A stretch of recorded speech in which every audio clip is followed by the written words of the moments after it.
parte importante de la fisio, que es el endocrino, y que, como veis, pues tiene 3 ejes o 4 ejes sobre los que suelen caer preguntas, que son el metabolismo, el eje ovárico, la hipófisis y el tiroides. ¿Qué tipos hormonales tenemos? Bueno, pues tenemos unas hormonas que son péptidos que se sintetizan en el retículo endoplásmico rugoso en forma de pre-prohormona, que se empaquetan en el Golgi en forma de prohormona y que cuando llega el estímulo son clivadas y por exocitosis salen en forma de gránulos de secreción. Hay un segundo tipo hormonal que son las hormonas que provienen del colesterol.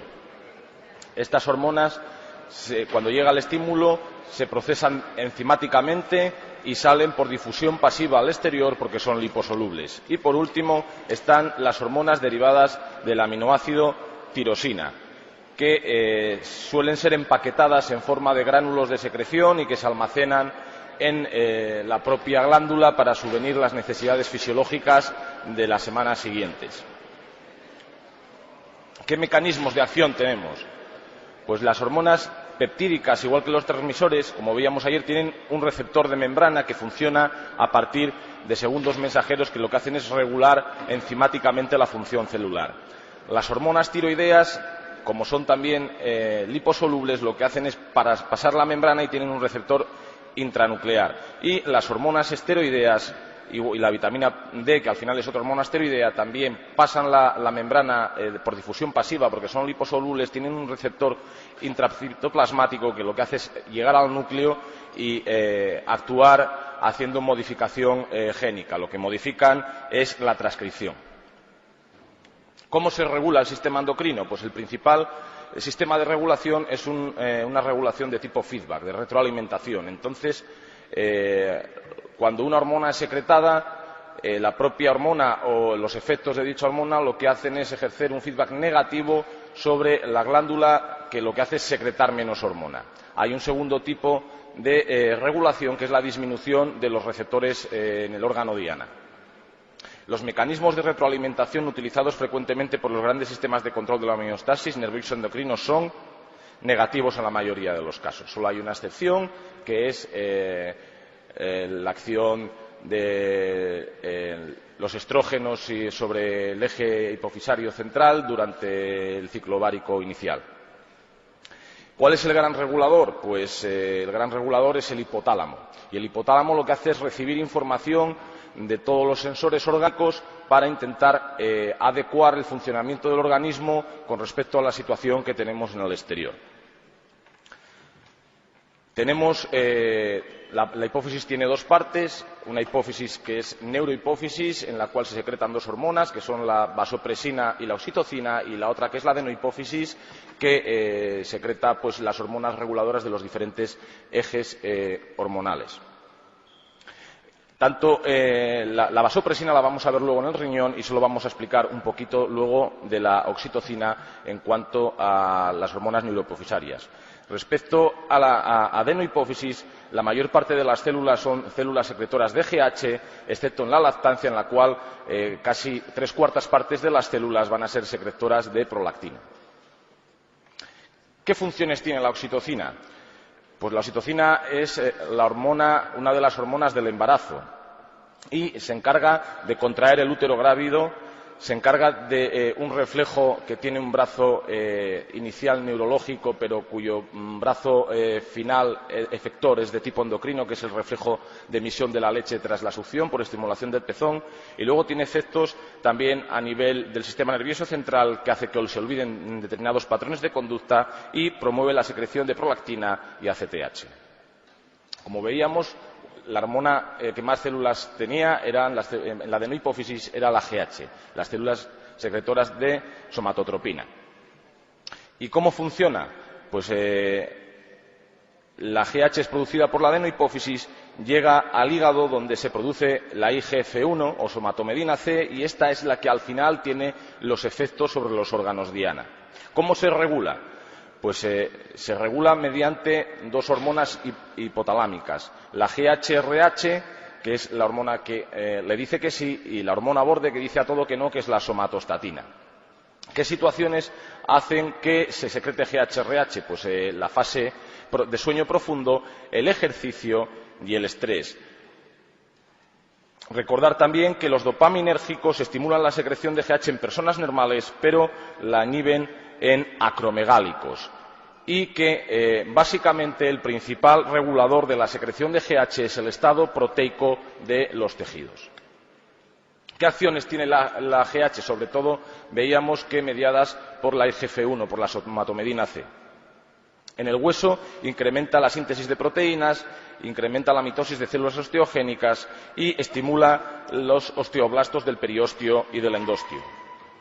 A nivel metabólico, ¿qué hace? Pues moviliza ácidos grasos que se incorporan al ciclo de Krebs, luego es una hormona cetogénica y tiene un efecto antiinsulínico porque disminuye la captación celular de glucosa. Tiene un efecto, por lo tanto, hiperglucémico. También estimula la glucogenogénesis. Y a nivel de la síntesis proteica en todo el organismo, lo que hace es incrementar la síntesis proteica, disminuir el catabolismo y incrementar el transporte de aminoácidos. La prolactina es una hormona que se parece mucho desde el punto de vista bioquímico a la GH. Y entonces tiene unos mecanismos de acción bastante parecidos. Se produce, llega al hígado, donde el hígado sintetiza un mediador que es la sinlactina y que tiene efectos a nivel celular, pero también tiene unos receptores específicos en el órgano diana, cuyo segundo mensajero es el AMP cíclico, y además estos receptores se internalizan hacia el interior de la célula, el complejo hormona-receptor, para ejercer efectos genómicos. La secreción de prolactina, ¿por quién está controlada? Pues es la única hormona hipofisaria que tiene un control tónico inhibitorio.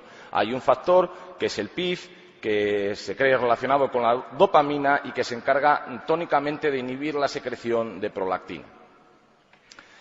La TRH es la hormona que se encarga de decir que se secrete más, y en situaciones pues, de estrés y también en la fase profunda del sueño la TRH se activa y se incrementa la secreción de prolactina.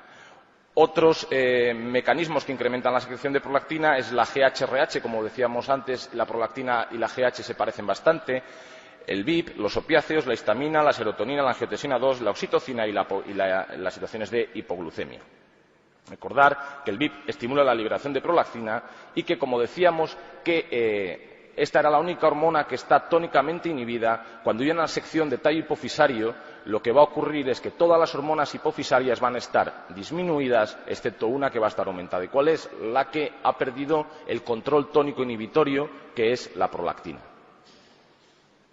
¿Qué acciones tiene la prolactina?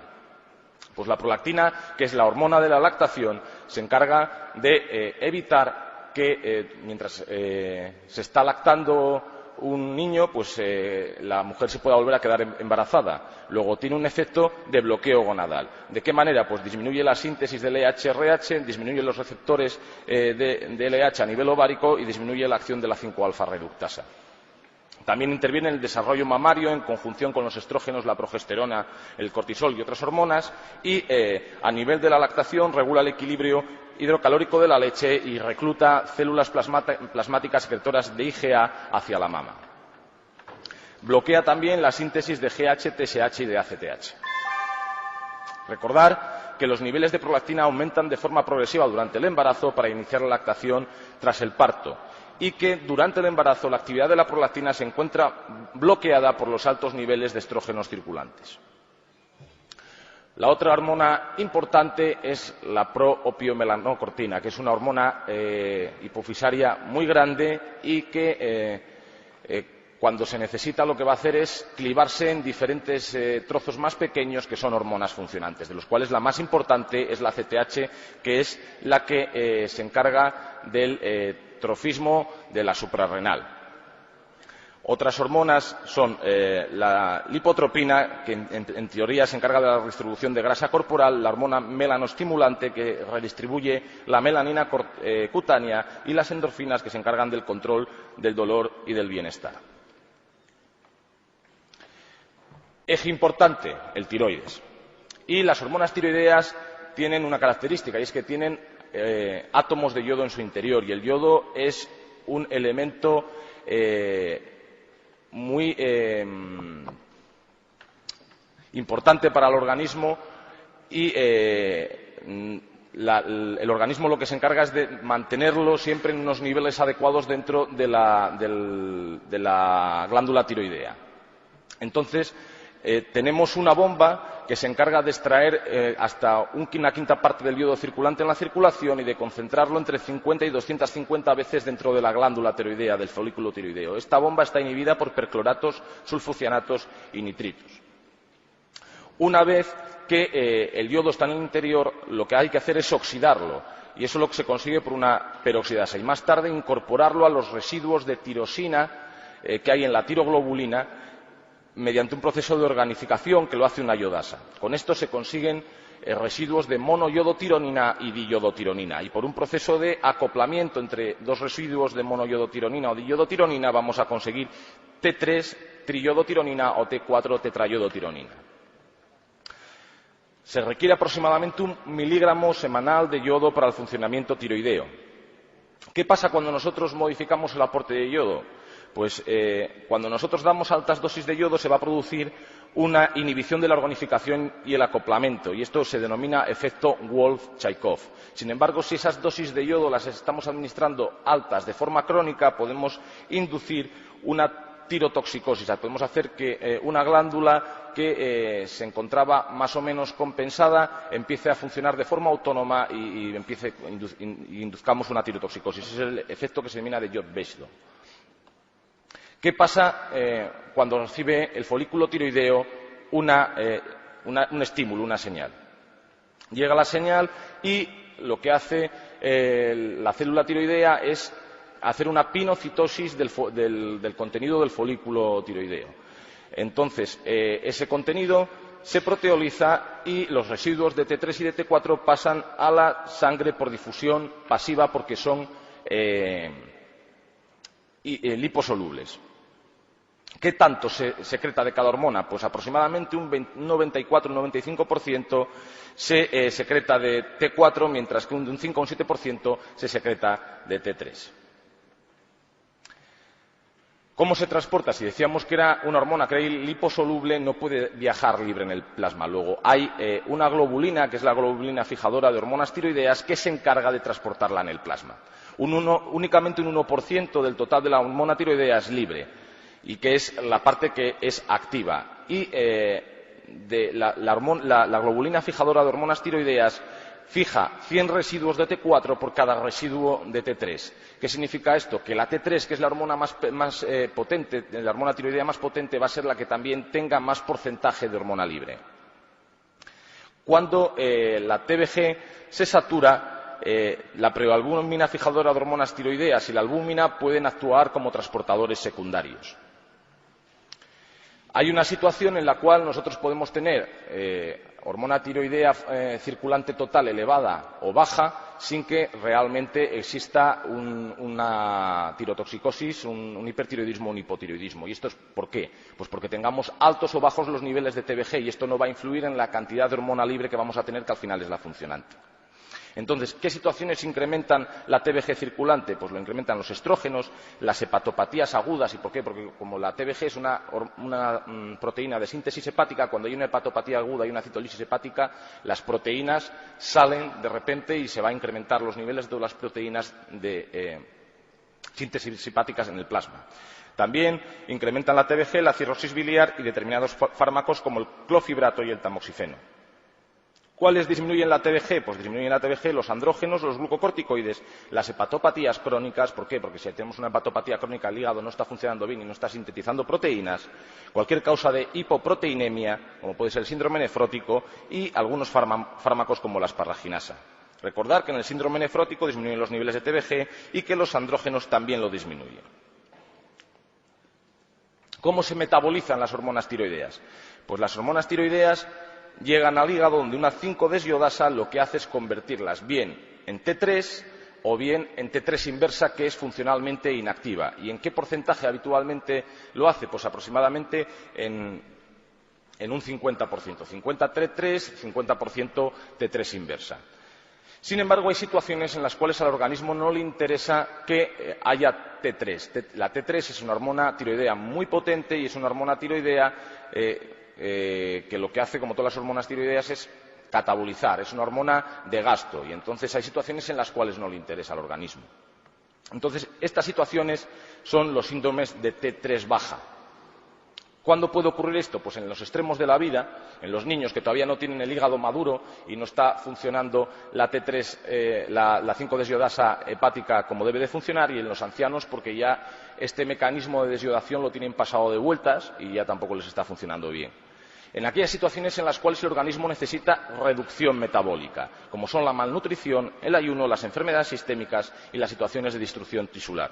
Y hay determinados agentes externos, sobre todo aquellos que tienen incorporados moléculas de yodo en su interior, como la amiodarona, los contrastes yodados, que también bloquean la función de esta hormona.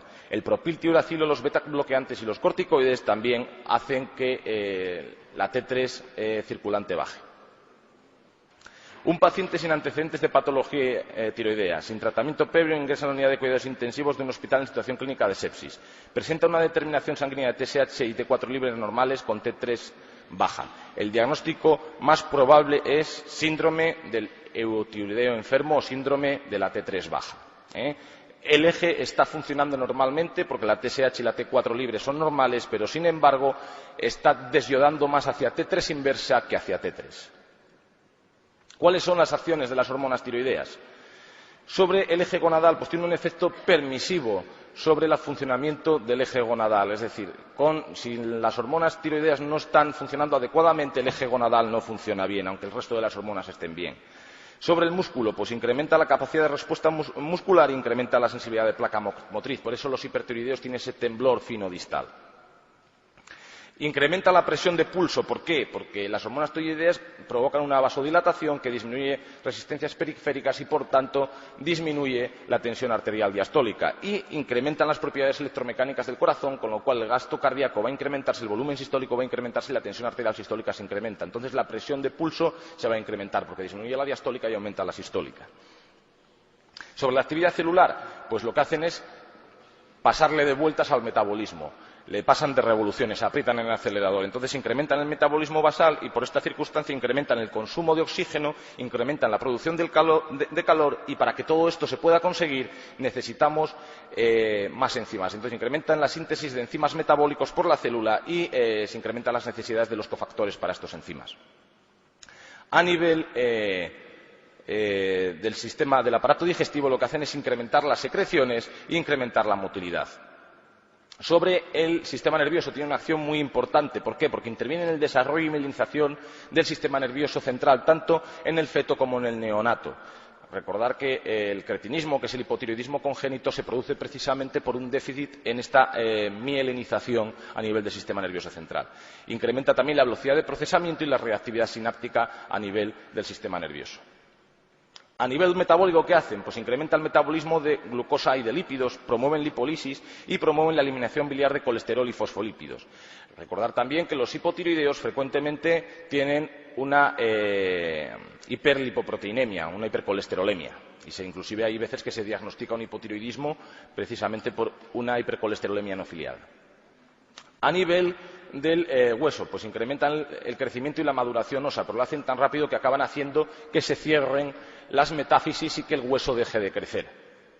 Y a nivel del aparato respiratorio, ¿qué hacen? Pues si decíamos que íbamos a necesitar más oxígeno para este metabolismo celular, pues lo que va a hacer es incrementar la frecuencia y la profundidad de las respiraciones. ¿Cómo se regula el eje tiroideo? Pues el eje tiroideo tiene una hormona hipotalámica que le dice a la hipófisis que segregue TSH. Esa hormona hipotalámica es la TRH, es la hormona hipotalámica más corta, que cuenta solo con 3 aminoácidos y que es la única que atraviesa la barrera hematocorial y que interviene en la maduración del eje tiroideo fetal. La TSH llega al tiroides y lo que hace es promover la proteólisis de la tiroglobulina. Este es el efecto de la TSH precoz más importante, y luego incrementa la acción de la bomba de iodo de la iodación, el acoplamiento, incrementa el trofismo tiroideo. hay un proceso de autorregulación de brazo ultracorto que lo que hace es, dependiendo del yodo orgánico glandular, regular la síntesis y secreción de hormonas tiroideas por parte del propio tiroides. Y a nivel de la hipófisis del hipotálamo, el brazo de regulación, el feedback de regulación, se hace por los efectos metabólicos que ejerce la T3 sobre los tejidos periféricos. Señale cuál de las afirmaciones siguientes sobre regulación neuroendocrina es correcta. Una interrupción completa del tallo hipofisario va acompañada de un panhipopituitarismo. No. ¿Por qué? Porque recordemos que la prolactina sube. La hormona liberadora de tirotropina es un tripéptido que controla la secreción de GH y TSH. La TRH controla únicamente la secreción de la TSH. La GH es GHRH. La regulación fisiológica de la secreción de la hormona de crecimiento se lleva a cabo por dos péptidos hipotalámicos, GHRH de acción estimuladora y IGF-1 de acción inhibidora. Es GHRH y somatostatina. La IGF-1, aunque tiene un efecto de feedback a nivel de la hipófisis, recordar que es una hormona de síntesis hepática. La hormona liberadora de corticotropina es el principal regulador de la secreción de gonadotropinas, no. El corticotropina pues es de la CTH. En el hipotiroidismo primario se suele observar una hipertrofia compensadora de las células tirotropas de la adenohipófisis. Esto es cierto. ¿Por qué? Porque si en el hipotiroidismo primario lo que tenemos es que el tiroides no está funcionando bien. Pero como no está funcionando bien, los efectos periféricos están bajos. ¿Qué hace el hipotálamo? El hipotálamo secreta más TRH. ¿Y qué hace la TRH? Hacer un efecto trófico sobre las células adenohipofisarias encargadas de secretar TSH, con lo cual están incrementadas en volumen y están hiperfuncionantes. Otro eje importante son las suprarrenales.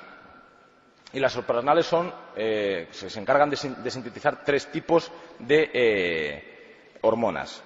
En la zona glomerular tenemos la secreción de mineralocorticoides. En la zona fascicular lo que secretamos son glucocorticoides y en la zona reticular lo que se secretan son andrógenos. Recordar que la enzima limitante para la síntesis de hormonas suprarrenales es la 20-22 desmolasa, que está en todas las capas. Y únicamente la zona glomerular, que es la encargada de sintetizar aldosterona, mineralocorticoides, tiene la 17 deshidrogenasa.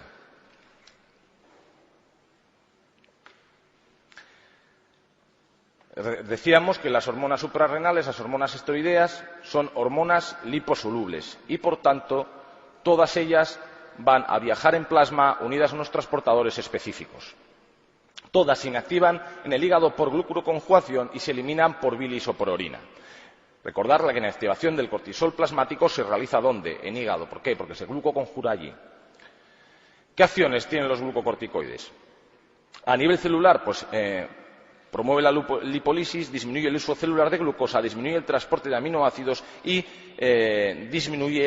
promueve el catabolismo proteico. ¿Esto qué hace? Pues que, por ejemplo, detrás de una cirugía dificulten la cicatrización. A nivel metabólico hepático, ¿qué hacen? Pues incrementan el transporte de aminoácidos. ¿Para qué? Para que estos aminoácidos se transformen en glucosa. Además, promueve la glucogénesis y promueve el anabolismo proteico. ¿Por qué tiene este efecto en el hígado? Recordad que el cortisol es una hormona de estrés, pero es una hormona de estrés crónico y que lo que hace es preparar al organismo para la llegada de la adrenalina. Es decir, está continuamente preparando al organismo para la situación de estrés agudo. Y la hormona de estrés agudo es la adrenalina. Y la adrenalina lo que hace es poner en funcionamiento todos los sistemas orgánicos y para eso necesita glucosa. Y el cortisol lo que hace es preparar al organismo para eso y lo que hace es almacenar glucosa, transforma los aminoácidos del músculo en glucosa y hace que esta glucosa se almacene en el hígado en forma de glucógeno. La principal acción de los glucocorticoides sobre el metabolismo hidrocarbonado hepático es promover la gluconeogénesis. 3 preguntas 1000. Sobre el resto de los tejidos tiene un efecto catabólico, por lo cual retarda la cicatrización. Indique la respuesta falsa en relación con los efectos del cortisol sobre el metabolismo de los hidratos de carbono.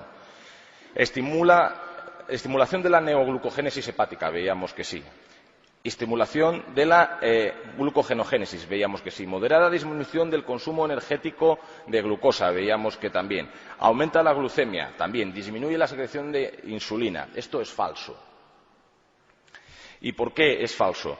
Pues porque cuando nosotros tenemos una hiperglucemia como consecuencia de los esteroides, lo que va a ocurrir es que se incrementa la secreción de insulina para intentar nivelar la glucemia. ¿Qué es lo que ocurre en esa situación? Pues que en los individuos predispuestos, y aquí ya entramos en patología, los individuos predispuestos van a tener el páncreas prácticamente agotado. Y en esa situación, por ejemplo, de administración exógena de esteroides, no van a poder dar la suficiente insulina como para mantener la glucemia adecuadamente. Entonces la insulina hace un pico y después el páncreas se agota y disminuye su producción. Esta pregunta se anuló exclusivamente por eso, pero esto tenemos que tener en cuenta que es un efecto ya que entra dentro de la patología, en una resistencia a los hidratos de carbono, una situación previa a una diabetes. Otras acciones de los glucocorticoides, pues a nivel del sistema inmune, disminuyen la producción de linfocitos y eosinófilos, bloquean la producción de citocinas y de los derivados del ácido araquidónico, disminuyen la quimiotaxis y estabilizan las membranas lisosomiales. ¿Qué otros efectos tienen? Pues promueven la eritropoiesis, aumentan la secreción gástrica, por eso cuando damos exógenamente esteroides tenemos que dar un antiácido, un antisecretor gástrico. Es una hormona, veíamos, de respuesta al estrés, potencia la acción de catecolaminas y intervienen en el desarrollo fetal del pulmón, la placenta y la mama. ¿Cómo se regula el eje suprarrenal? Pues veíamos que hay un péptido hipotalámico que es el CRH que se encarga de decirle a la hipófisis que secrete propiomelanocortina y la propiomelanocortina acaba clivándose y transformándose en ACTH que llega a la glándula suprarrenal y hace que se sintetice el colesterol. ¿En dónde interviene la ACTH? Pues la ACTH lo que hace es promover sobre todo la del colesterol y también en menor medida la de andrógenos, la síntesis de andrógenos, donde no interviene en la síntesis de aldosterona, de mineralocorticoides. ¿Y por qué? Porque la síntesis de mineralocorticoides depende del sistema renina-angiotensina-aldosterona, es un sistema autónomo. La CRH es una hormona que está regulada por ciclo circadiano y que tiene su máxima secreción en torno a las 7 de la mañana y su mínima secreción en torno a las 7 de la tarde.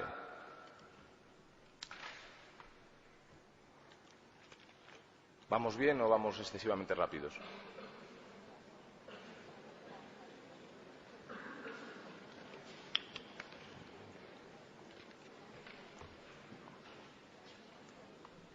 Vamos a hablar ahora un poco del ovario. Sabéis que el ciclo ovárico tiene una primera fase, que es la fase folicular, una segunda fase, que es la fase secretora, que la fase secretora es más o menos constante y que la fase folicular es la que puede variar en duración y que un ciclo ovárico normal es aproximadamente de 28 días. Entonces, en la fase folicular, ¿en qué situación nos encontramos? Pues en la fase folicular se suele producir FSH más que LH, o sea, la hormona predominante y hipofisaria que controla el funcionamiento del ovario es la FSH. Hay una secreción predominante de estrógenos y estos estrógenos ejercen un feedback positivo sobre las gonadotropinas. Es el único brazo de feedback positivo que existe en el organismo. El endometrio se encuentra en una situación de proliferación, están madurando folículos ováricos y el cuello uterino se encuentra cerrado. ¿Cómo ocurre la ovulación? Bueno, pues vamos a imaginar que la célula hipofisaria secretora de FSH y de LH es una especie de caldero. Y es una especie de caldero que tiene un grifo aquí abajo, que está abierto muy poquito y que está goteando continuamente, y que luego tiene un sistema arriba, como los de los lavabos, que cuando llega a un determinado punto a la parte de arriba, para que no se sobrecargue, pues es un sistema de sifón que hace que por ahí se escape un volumen importante de líquido. ¿Qué es lo que ocurre durante la fase proliferativa, la fase folicular? Pues que los estrógenos están haciendo un feedback positivo, con lo cual la biosíntesis de LH y de FSH está muy incrementada. Sin embargo, el grifo está bastante cerrado y está solo goteando. El caldero empieza a llenarse. Entonces llega un momento que ese caldero llega hasta el límite del sifón, hasta el punto donde está el tubo gordo que evita que la célula se sobrecargue. ¿Y eso qué hace? Que de repente hay una salida masiva de gonadotropinas de la célula hipofisaria. Esto provoca el pico de LH y de FSH que promueve la ovulación. En condiciones normales, la ovulación en la mujer se produce por la liberación de LH y FSH provocada por retroalimentación positiva estrogénica. ¿Qué ocurre después? Después entramos en la fase secretora y en esta fase la relación FSH-LH es menor de 1, es decir, hay más LH que FSH. Hay una secreción predominante de progesterona, aunque también se secretan estrógenos, y ya en este punto tanto los estrógenos como la progesterona ejercen un feedback negativo sobre la secreción de gonadotropinas. El folículo se transforma en cuerpo lúteo y el endometrio se torna en secretor con una secreción rica en glucógeno. Cuando nosotros tenemos un informe patológico de endometrio que nos dice que este endometrio es secretor, esto indica que necesariamente se ha producido una ovulación, es decir, es un endometrio posovulatorio. Y durante la fase preovulatoria se producen, veíamos, fundamentalmente estrógenos, y durante la posovulatoria, sobre todo progesterona, pero también estrógenos.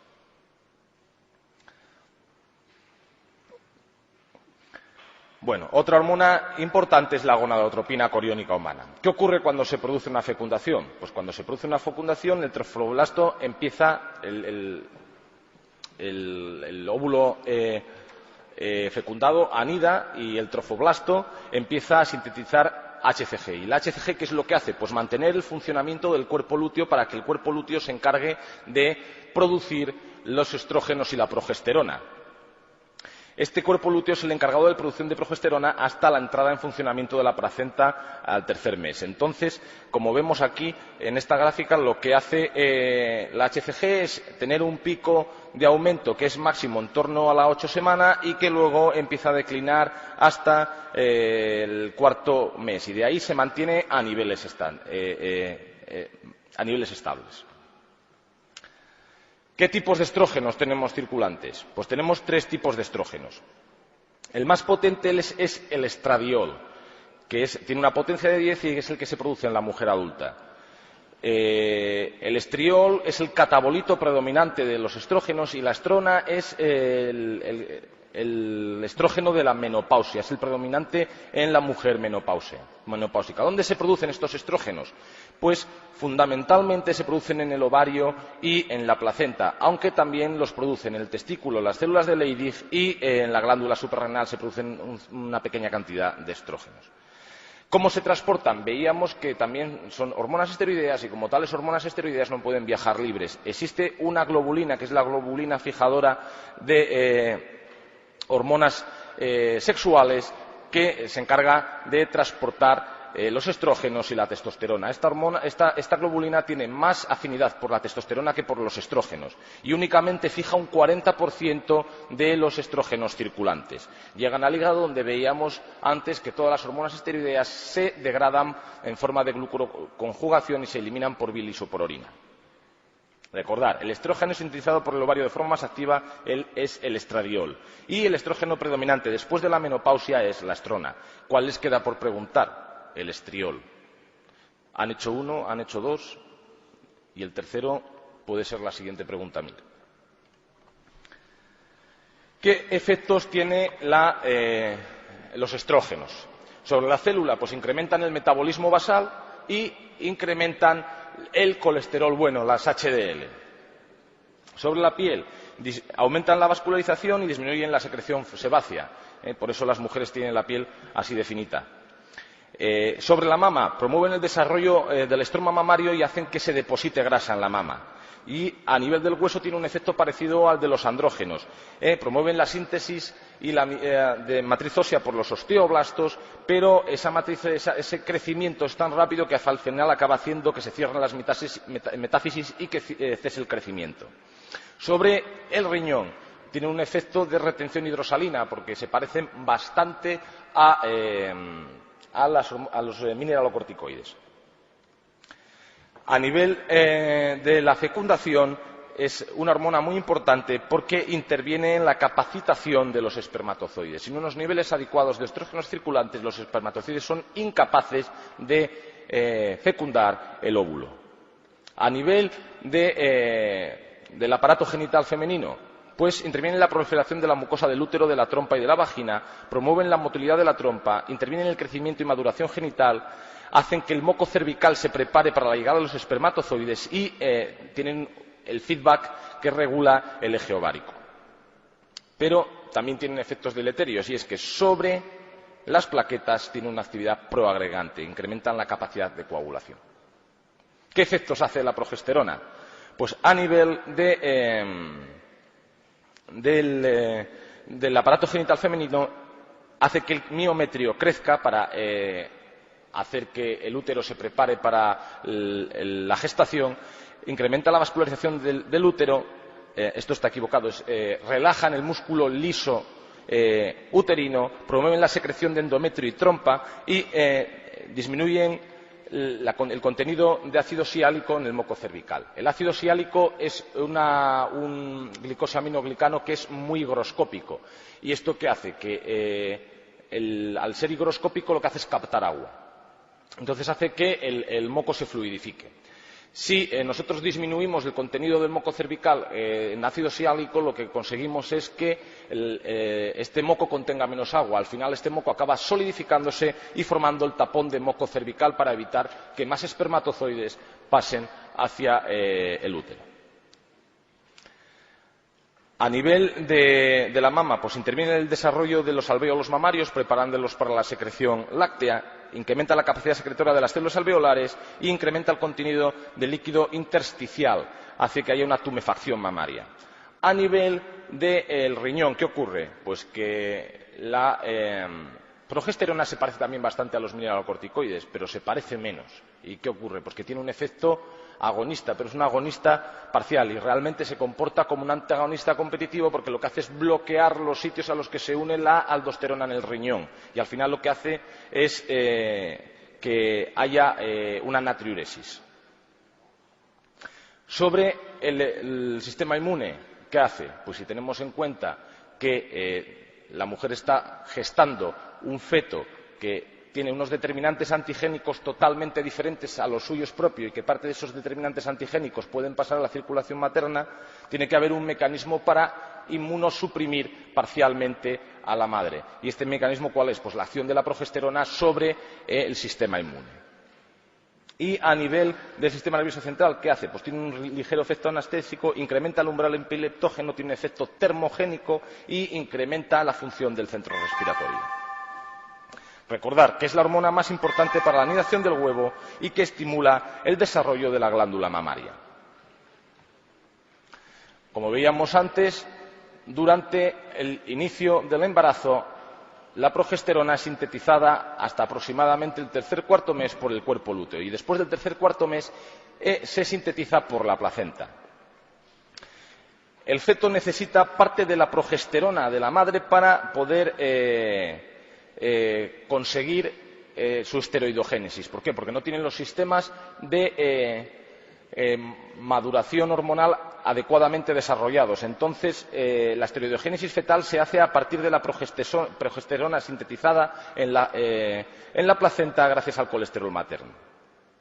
Recordar que el feto y la placenta son unidades fisiológicas independientes pero que funcionan de forma ligada. ¿Qué significa esto? Que la muerte del feto no conlleva necesariamente la muerte de la placenta. Al contrario, sí, la muerte placentaria conlleva necesariamente la muerte del feto. ¿Qué significa esto? Que si nosotros podemos tener un feto muerto con placenta normalmente funcionante con esteroidogénesis normal.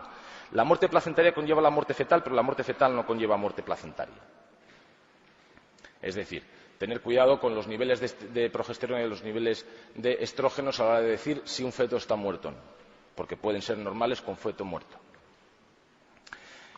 A nivel del eje testicular, ¿dónde se sintetizan los andrógenos? Pues fundamentalmente los andrógenos se sintetizan a nivel de las células del Leydig del testículo, aunque también se sintetizan en el ovario, en la teca ovárica y en la suprarrenal, en forma de dihidroepiandrosterona y androstendiona. ¿Por qué globulinas se transportan? Por la que veíamos antes, fijadora de hormonas sexuales y se degradan, como veíamos, en el hígado, donde se glucuroconjugan y se metabolizan. Y entonces nosotros podemos determinar en orina metabolitos de estos andrógenos para saber el nivel de producción. Estos metabolitos son la androsterona, la epiandrosterona y la tiocalonolona. Recordar que la testosterona no es la hormona, el andrógeno más potente que se conoce, sino que debe ser transformado en el interior de las células a dehidrotestosterona por la 5-alfa reductasa. ¿Cómo funciona el eje testicular? Pues la hormona hipotalámica que se encarga de decirle a la hipófisis que segregue LH y FSH es la misma que para la mujer, la GnRH. Entonces, cuando la FSH llega al testículo, lo que hace es promover la espermatogénesis. Le dice a las células de Sartoli, además, que incrementen la acción de la 5-alfa reductasa y que incrementen la síntesis de una proteína que es la BPA, que hace que los andrógenos puedan sobrepasar la barrera hematotesticular.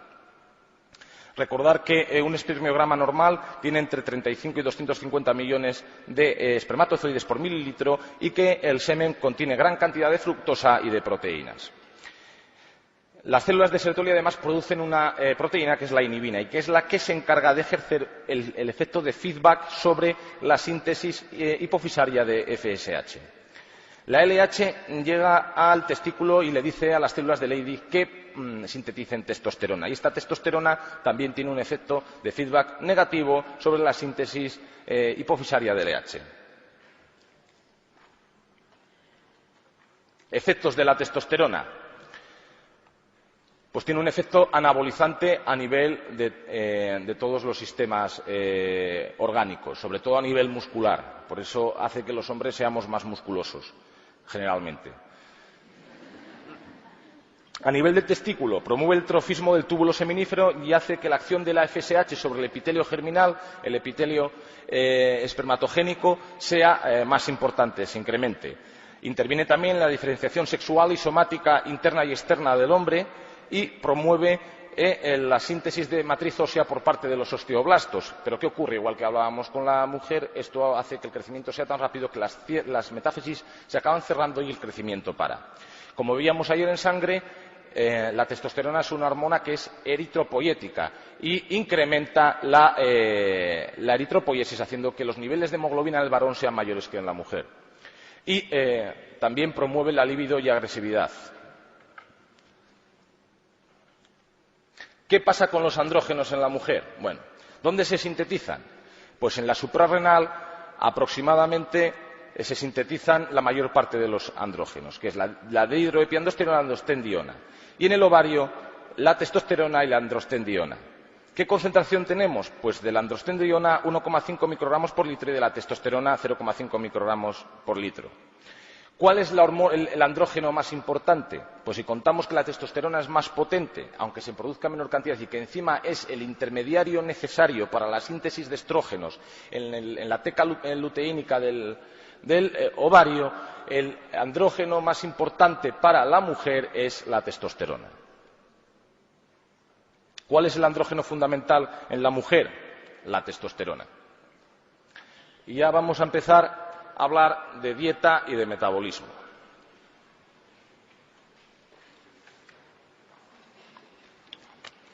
Hemos acabado prácticamente la parte de endocrino y vamos a entrar ya en metabolismo.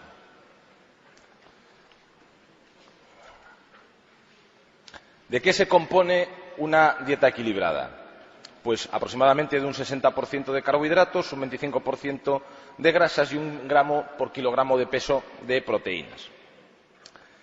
Los carbohidratos aportan aproximadamente 4 kilocalorías por gramo y son necesarias para el buen funcionamiento de los eritrocitos, que como veíamos ayer no tienen ciclo de Krebs y no pueden consumir otro aporte energético, del cerebro, que aunque en situaciones especiales puede consumir cuerpos cetónicos, depende prácticamente únicamente de la glucosa, y también del epitelio germinativo de las gónadas.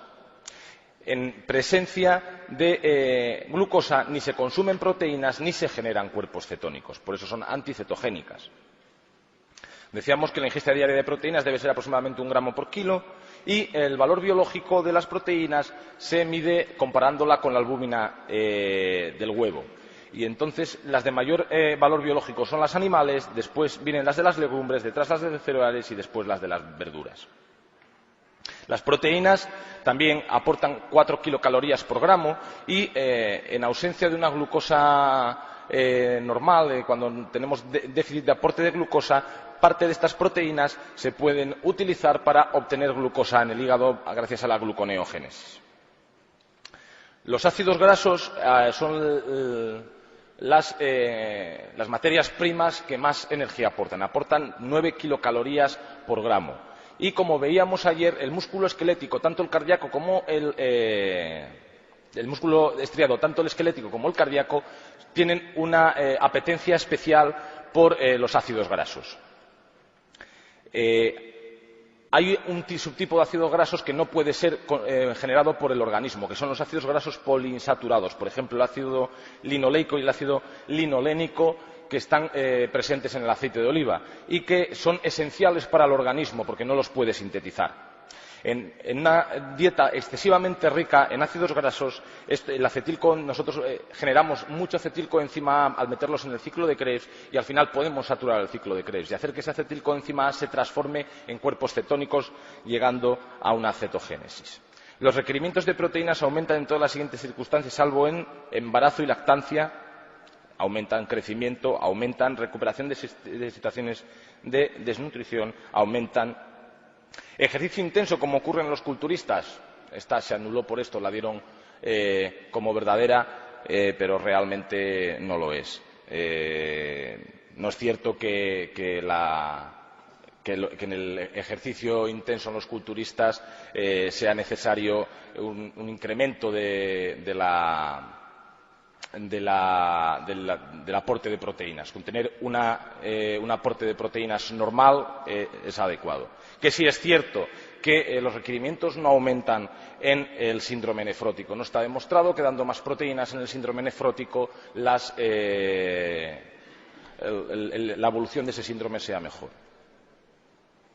¿Cuál es la hormona metabólica más importante? Pues la hormona metabólica más importante es la insulina. Y la insulina tiene un gen en el cromosoma 11 que, como cualquier hormona polipeptídica, lo que hace es producirse en el retículo endoplásmico rugoso en forma de proinsulina, se empaqueta en el aparato de Golgi en forma de proinsulina y los gránulos de secreción se secretan cuando la glucemia se incrementa. ¿Y por qué? Porque cuando la glucemia celular se incrementa, la energética celular se acelera y se genera más ATP. El ATP intracelular se incrementa. Entonces, ¿qué ocurre? Que se cierran los canales de potasio celulares y se abren canales de calcio. Y eso hace que los gránulos de secreción salgan al exterior. Como veíamos, la proinsulina se secreta, se cliva y se transforma en insulina, que tiene un puente disulfuro. Cuando se secreta se genera un péptido, que es el péptido C, y que nos puede dar a nosotros una idea de qué cantidad de insulina endógena se está produciendo.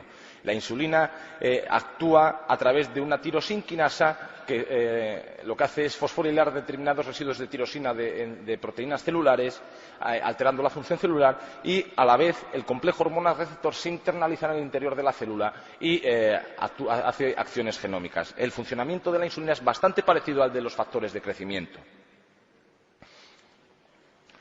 ¿Qué efectos tiene? ¿Cómo se controla la síntesis de insulina? Bueno, pues básicamente, como veíamos, la glucosa es el promotor esencial para la síntesis y liberación de insulina por las células beta del páncreas, aunque también los aminoácidos como la arginina, la lisina y la leucina y los ácidos grasos también promueven esta síntesis.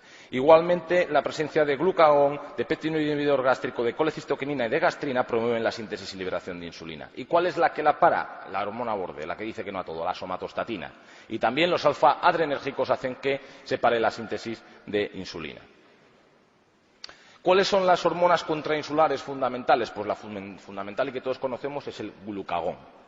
Y el glucagón lo que hace, es evitar que cuando nosotros tenemos mucha glucemia y la insulina empieza a funcionar, pues que acabemos con una hipoglucemia. Y en situación de disminución de la glucosa, pues también se sintetiza glucagón.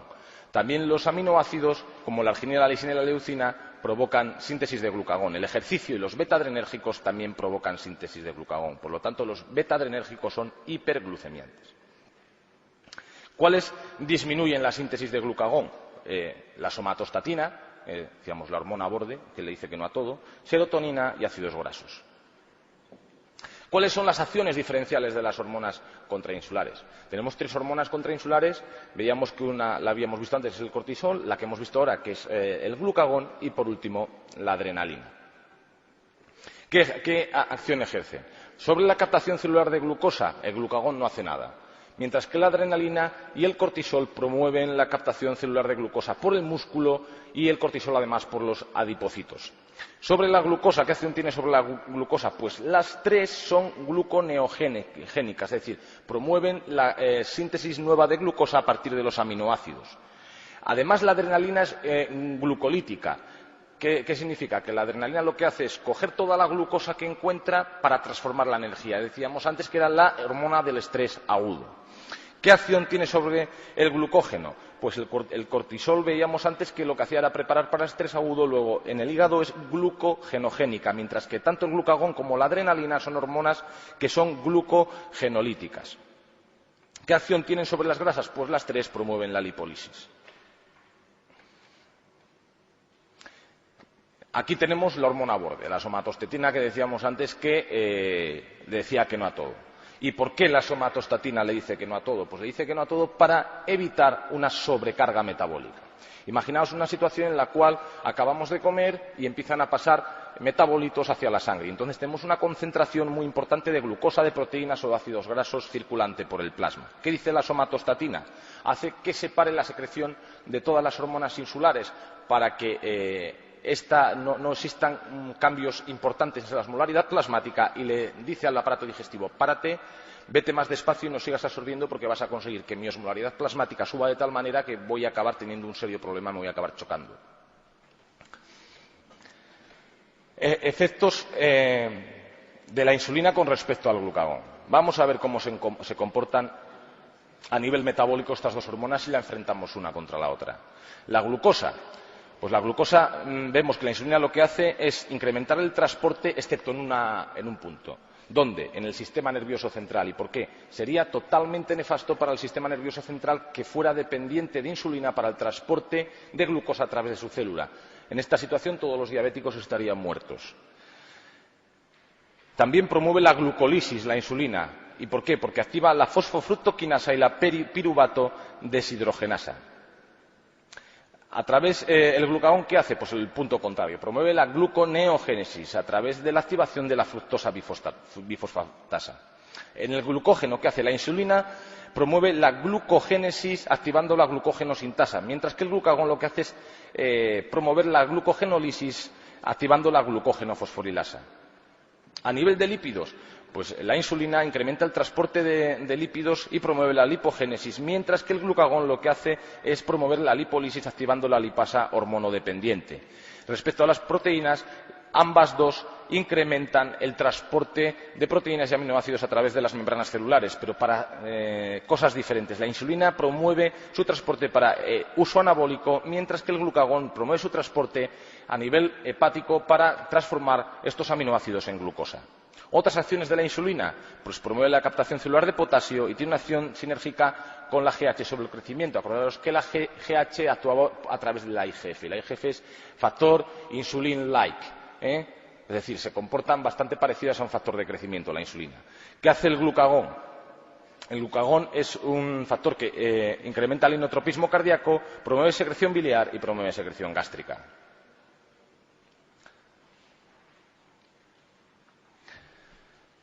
Vamos a hablar un poquito de la curva de glucemia. ¿Qué ocurre cuando nosotros hacemos una sobrecarga de glucemia? Pues en un individuo normal, cuando nosotros hacemos una sobrecarga de glucemia, le damos 75 gramos de glucemia por vía oral, pues inicialmente tenemos una subida de la glucosa por encima de los niveles permisibles, que son 140. Sube, pero nunca alcanza a sobrepasar los 200 de glucemia. Y a partir de los 90-120 minutos la glucemia vuelve a ser prácticamente normal. La curva de la insulinemia es paralela a la de la glucemia. La respuesta normal ante una curva de sobrecarga oral de glucemia son glucemia e insulinemia elevadas a la hora y prácticamente normales a las 2 horas. ¿Qué ocurre cuando nosotros tenemos un problema? Pues podemos tener una tolerancia anormal a la glucosa, es decir, un estado de prediabetes en el cual a la hora vamos a tener una glucemia por encima de los 200 y a las 2 horas por encima de los 140. O podemos tener un estado de diabetes franca en la cual tanto a la hora como a las 2 horas vamos a tener una glucemia superior a los 200. ¿Qué ocurre durante el ayuno? Pues durante el ayuno la glucemia baja. Entonces, ¿qué va a pasar? Que se va a sintetizar glucagón. Y el glucagón lo que hace es, como veíamos, es decirle al hígado, suelta todo el glucógeno que tengas que necesito glucosa. Luego es glucogenolítica. Le dice al tejido graso, activando la lipasa hormonodependiente, que suelte ácidos grasos y promueve la movilización de aminoácidos del músculo, sobre todo aminoácidos ramificados, para promover la gluconeogénesis. Entonces, a nivel lipolítico, a nivel de la grasa, los ácidos grasos pasan a la circulación y se incorporan a la célula para ser transformados en acetilcoenzima A, mientras que el glicerol, los aminoácidos del músculo y el lactato que se haya podido generar por glicolisis anaerobia llegan al hígado, donde se transforman mediante la fructosa bifosfatasa en glucosa. De los hechos siguientes, señale cuál sucede durante el ayuno. Aumenta la secreción de insulina por parte del páncreas. Esto es falso. Lo que hace es disminuir la secreción y aumentar la secreción de glucagón. Los ácidos grasos del tejido adiposo son transformados en el hígado en glucosa. El ser humano carece de los enzimas necesarios para transformar ácidos grasos en glucosa. Se reduce drásticamente la concentración de glucosa en sangre. Esto es falso también. Si se redujera drásticamente, el individuo moriría. Que sí es cierto, que se agotan rápidamente las reservas de glucógeno del hígado. Inmediatamente, prácticamente en 2-3 horas, el glucógeno hepático ya ha parado ha cesado, ya no tenemos glucógeno y estamos utilizando otras fuentes alternativas de energía, como pueden ser la gluconeogénesis o el uso de ácidos grasos. Que es parcialmente cierto también que los músculos suministran la mayor parte de la glucosa necesaria para la actividad del cerebro. ¿Por qué? Porque los músculos suministran los aminoácidos necesarios para que se produzca la gluconeogénesis y la neoglucosa suministrada por el hígado pase al cerebro para mantener su funcionamiento. Bueno, vamos a hablar un poquito de las lipoproteínas. Sabéis que las lipoproteínas es la forma en la cual los lípidos circulan por la sangre. Y las lipoproteínas tienen un corazón que está formado por lípidos y una cubierta que está formada por apoproteínas. Los kilomicrones son las lipoproteínas que más se incrementan tras la ingesta y transportan fundamentalmente triglicéridos. Tienen un 85% de triglicéridos y únicamente un 10% de colesterol. El marcador de los kilomicrones es la ApoB48, aunque también tienen ApoA, ApoC y ApoE. Cuando los kilomicrones llegan a los tejidos periféricos, la lipoproteína lipasa en presencia de ApoA2 lo que hace es sacar los triglicéridos de los kilomicrones y incorporarlos al tejido periférico. Los remanentes de kilomicrones llegan al hígado, donde son procesados. Y a nivel del hígado tenemos toda una serie de lipoproteínas. El marcador de las lipoproteínas de origen hepático es la B100, la ApoB100. ¿Y qué se produce en el hígado? Se producen las LDL y las VLDL. Las LDL que contienen colesterol y las VLDL que contienen triglicéridos. Las VLDL, por lo tanto, transportan los triglicéridos que se producen endógenamente.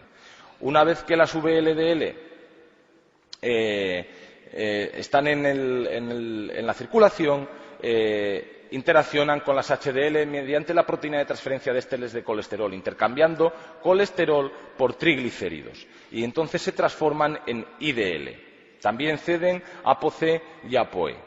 Las IDL vuelven al hígado para ser procesadas.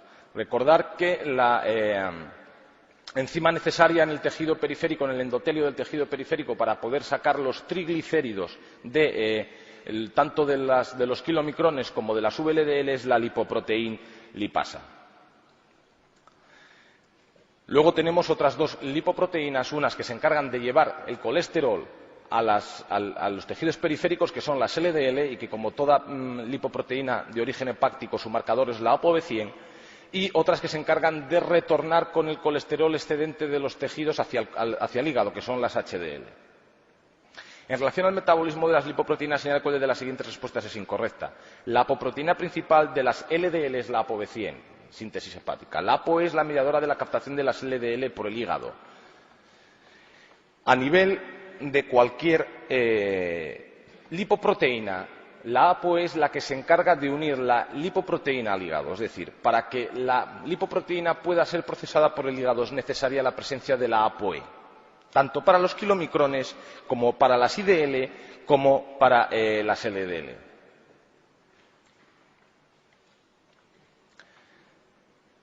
Los kilomicrones se forman en la mucosa intestinal, cierto.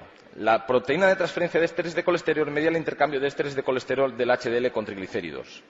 Cierto también que es incorrecto. La lipoproteína lipasa facilita la hidrólisis de triglicéridos integrados en las VLDL a nivel hepático. Los facilita, pero a nivel de tejido periférico. Y ya vamos a la última parte de endocrino y metabolismo, que es el metabolismo fosfocálcico. Nosotros tenemos calcio y fósforo en el organismo, fundamentalmente ¿para qué? Fundamentalmente para mantener nuestros huesos duros y que no se rompan. Entonces, tenemos calcio y fósforo circulantes por el plasma. El calcio está unido a proteínas plasmáticas en un 40% y un 60% de él está libre. 4/5 partes de este calcio libre se encuentra ionizado. Acordaros que el calcio es un ion además muy importante para la homeostasis celular y para los procesos celulares de secreción de hormonas, de segundos mensajeros y de funcionamiento del tejido nervioso. El fósforo únicamente se encuentra unido a proteínas plasmáticas en un 10%. El 90% se encuentra libre y 3/5 partes de ese fósforo se encuentra ionizado. La unión de calcio a proteínas plasmáticas depende del pH. Y entonces, como depende del pH, podemos aumentar la cantidad de calcio libre ionizado o disminuir la cantidad de calcio libre ionizado dependiendo del pH plasmático. Por tanto, la alcalosis puede producir tetania al producir hipocalcemia, por desplazamiento de la unión de proteínas plasmáticas. ¿Dónde está el 99% de nuestro calcio y de nuestro fósforo? Pues el 99% de nuestro calcio y de nuestro fósforo se encuentra en el hueso en forma de hidroxiapatita ósea. Es el almacén de calcio y de fósforo. Y nosotros todos los días ingerimos calcio y fósforo. Ingerimos aproximadamente 10 miligramos de calcio y 1,5 gramos de fósforo. Del total solo se absorbe un 10% de calcio y un 55% del fósforo. El resto es excretado por las heces. ¿Y cómo se regula la calcemia y la fosfatemia? Pues las regulamos a través de los 3 sistemas. Por un lado, regulamos porque podemos sacar calcio y fósforo en un momento determinado del hueso, podemos incrementar la absorción de calcio y de fósforo a nivel digestivo y también podemos actuar sobre el riñón para modificar el manejo renal. En condiciones normales solo se filtra la porción no unida a proteínas y se produce una reabsorción predominante en el túbulo continuado proximal de aproximadamente el 99% del calcio y de 3/4 partes del fósforo. ¿Cómo se controla el metabolismo mineral? Pues hay 3 hormonas básicamente que se encargan de este control. La primera es la paratormona, la segunda la calcitonina y la tercera la vitamina D. La paratormona sabéis que se produce en las paratiroides y cuando hay una hipocalcemia el gen del cromosoma 11 que se activa y produce la paratormona. Recordáis que la insulina también está en el cromosoma 11. La paratormona llega al órgano diana y actuando a través de AMP cíclico, que es su segundo mensajero, tiene diversos efectos. A nivel del hueso incrementa la resorción ósea. ¿Pero de qué forma? Pues de forma indirecta, porque hay unas citocinas que secretan los osteoblastos que le dicen a los osteoclastos que tienen que empezar a reabsorber hueso. A nivel del riñón, lo que promueve es la hidroxilación renal de la vitamina D y promueve también la resorción distal de calcio y para compensar este desequilibrio en resorción de calcio, lo que hace es hacer un desplazamiento reabsortivo, es decir, en el riñón el calcio y el fósforo van de forma inversa. Si nosotros reabsorbemos fósforo, lo que hacemos es secretar calcio, y si reabsorbemos calcio, lo que hacemos es secretar fósforo. Y la paratormona tiene este efecto. Para poder regular finamente el fósforo, el calcio a nivel del túbulo contorneado distal, tiene un mecanismo que lo que hace es disminuir la reabsorción de fósforo a nivel del túbulo contorneado proximal. La calcitonina es otra de las hormonas que está implicada en el control del metabolismo mineral. Se produce en las células C, que son las células parafoliculares del tiroides, y en teoría lo que hace es inhibir la reabsorción ósea inducida por paratormona. Realmente la acción de la calcitonina no se conoce muy bien, porque si nosotros hacemos una tiroidectomía total, pues tenemos que coger y darle al enfermo hormonas tiroideas, porque si no el enfermo se moriría, generaríamos un hipotiroidismo. Pero sin embargo no tenemos que sustituir la calcitonina, con lo cual no es una hormona que sea estrictamente necesaria para el normal funcionamiento del cuerpo. ¿Cuál es la otra hormona que controla el metabolismo mineral? Pues la otra hormona es la vitamina D, el colecalciferol. Y el colecalciferol lo podemos tomar bien a través de los alimentos en forma de colecalciferol, de vitamina D2 o de vitamina D3, o bien se puede producir por la isomerización a través de la radiación ultravioleta del 7-dehidrocolesterol en la piel. Cuando este colecalciferol llega al hígado, se hidroxila en posición 25, y el 25-hidroxicolecalciferol es la forma circulante de vitamina D, y es la forma en la que esta vitamina D se almacena. Por último, llega al riñón, donde se hidroxila en posición 1. Y esta hidroxilación está promovida por la presencia de paratormona, hormona de crecimiento, prolactina y esteroides. Y el 25-hidroxicalciferol se transforma en 1,25-dihidroxicalciferol, que es la forma activa de esta hormona. Recordad que la 24-25 no tiene efecto hormonal. El metaboloide activo más importante de la vitamina D es el 1,25-dihidroxicolecalciferol. ¿Qué acciones tiene? Pues el 1,25-dihidroxicolecalciferol al final es una hormona esteroidea, y entonces llega, se une a su receptor, que es intracitosólico, y llega al núcleo. Y en el núcleo ejerce acciones genómicas. Y promueve la resorción ósea inducida por PTH, pero la promueve para hacer una remodelación ósea, gracias a dos proteínas intermediarias que son la osteocalcina y la osteopondina. También promueve la resorción digestiva tanto de calcio como de fósforo, y promueve el transporte de calcio en mama, riñón y placenta.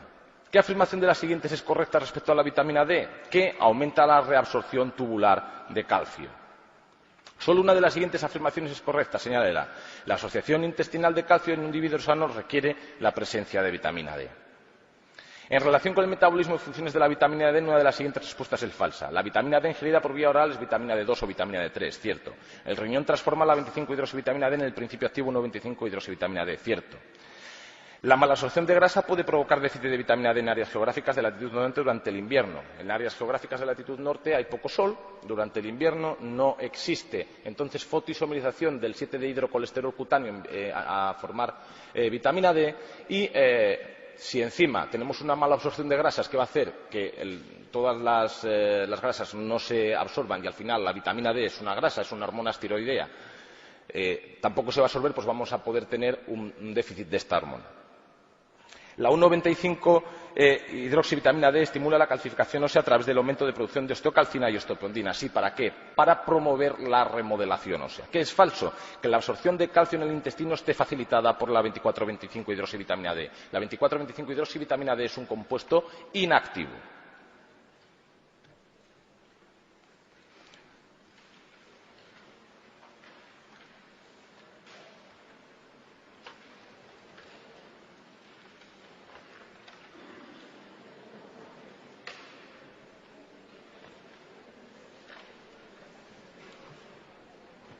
Vamos bien, vamos rápido. Aceleramos.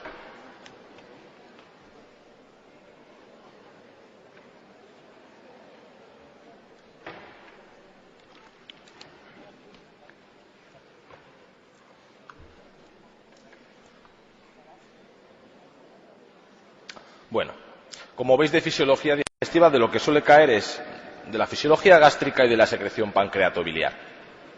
El aparato digestivo es un aparato que está muy controlado por secreciones paracrinas.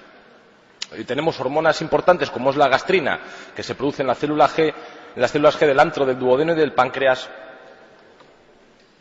que se encarga de promover la secreción de ácido clorhídrico en el estómago del trofismo de la mucosa gástrica de la motilidad antral. Hay 4 formas diferentes de gastrina dependiendo del número de aminoácidos que tienen, todas las 4 activas. La colecistotiquinina se produce en la mucosa gastrointestinal y se encarga de la secreción de enzimas pancreáticos, del trofismo pancreático, de la contracción de la vesícula biliar, de la relajación del esfínter de Oddi, de la motilidad de la gastrointestinal y de la sensación de saciedad en el sistema nervioso central. Existen 5 formas diferentes de colecistoquinina dependiendo del número. Bueno, pues sabemos que la tráquea y las primeras 16 generaciones bronquiales son básicamente vías de conducción y que constituyen lo que se denomina espacio muerto anatómico. En estas vías de conducción el flujo es transicional o de tipo turbulento y aquí es donde se genera el 80% de la resistencia del flujo aéreo. Las últimas 7 generaciones bronquiales contienen alvéolos que contactan ya con una sábana capilar constituyendo lo que se denomina zona respiratoria. Ya a este nivel el flujo del aire es un flujo laminar y aquí tenemos menos del 20% de la resistencia total al flujo en la vía aérea. Señale qué afirmación de las siguientes relativas a la anatomía del pulmón es correcta. La anatomía normal de los bronquios no influye en la localización de las lesiones por aspiración. Pues sí que influye. ¿Por qué? Porque el bronquio derecho es más gordo y más recto, con lo cual las lesiones por aspiración tienden a situarse en las partes más. Casi prefiero no hablar luego de equilibrio ácido-base porque el equilibrio ácido-base os lo dan en 4 o 5 materias. En los 3 últimos años no ha caído ninguna pregunta y las preguntas que han caído son fáciles. Si nos da tiempo lo damos y si no, no. Y ir un poquito más lentos en riñón porque si vamos rápidos, no sé yo siquiera si yo me enteraré de algo. Entonces, bueno. Anatómicamente sabéis que el riñón, la unidad funcional del riñón es la nefrona y la nefrona es un ovillo capilar que es el glomérulo más unos tubos. Y el glomérulo tiene es un sistema porta arteriolar en el cual hay una arteriola eferente y una arteriola aferente y unos capilares en el interior fenestrados, que es el ovillo glomerular. Y esto está inmerso en una especie de globo que es la cápsula de Bowman, que tiene una hoja visceral y una hoja parietal, y en el interior está el espacio urinario.